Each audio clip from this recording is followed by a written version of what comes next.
Now that I've made one sketchbook, I want to make another. So here's a little book cover for my next one, and it is out of recycled canvas board, and I'm loving my cover art so far.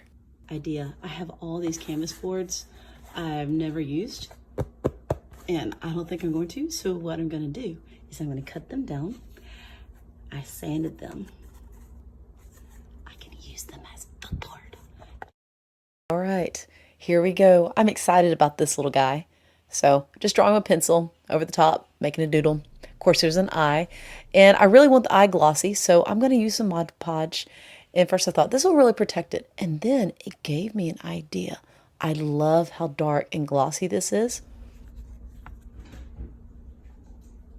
Kind of like that, plain, but I don't think I can leave it like that. So I'm thinking and drawing, and I love mechanical pencils for layout. They're great for doing little details.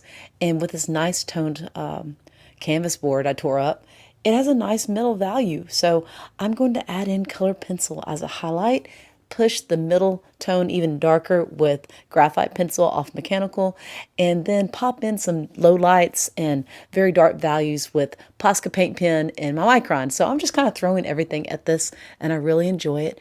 Tend to always do a spiral. There's always going to be some sort of eye, and I love like getting in the crevices. And as soon as I pop in those darks, I have my value range. I have my highlights, I got my darks, and I'm just going back and forth between the two. I try to keep a lot of rhythm in my work.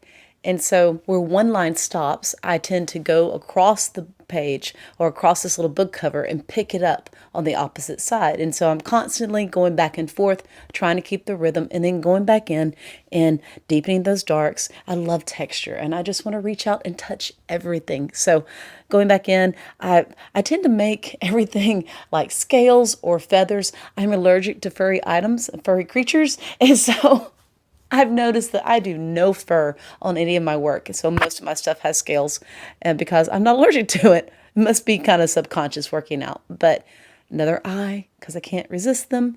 And this is my morning coffee routine. I got my coffee, my bird, and a doodle going on. And so this little book cover is really exciting me. And as I'm working, I'm thinking about how can I varnish this and so protect it, but still maintain that glossy eye, because I am loving how this looks.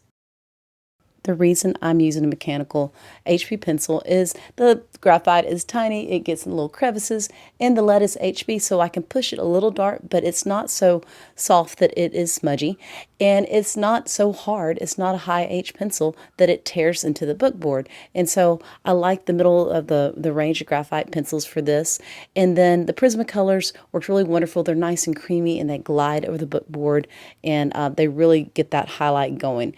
And microns are great for drawing on the book board. These are kind of old, and so they're not the best, and if I tear them up, it's not the end of the world. But I am using a Posca Paint Pen too, because it is nice and juicy and dark, and I'm able to draw it back over the Mod Podge if I want to, but the tip is kind of fat, and so when I get in there, even though it's the smallest one that I could find and I could buy, it's still not as tiny as a micron, and so I'm switching back and forth with those guys, and they're working really well. I think I'm about to call this one good. I'm putting the final touches on it. I'll do some later on today, and then I think I'm going to call it, and then we're going to try to varnish it.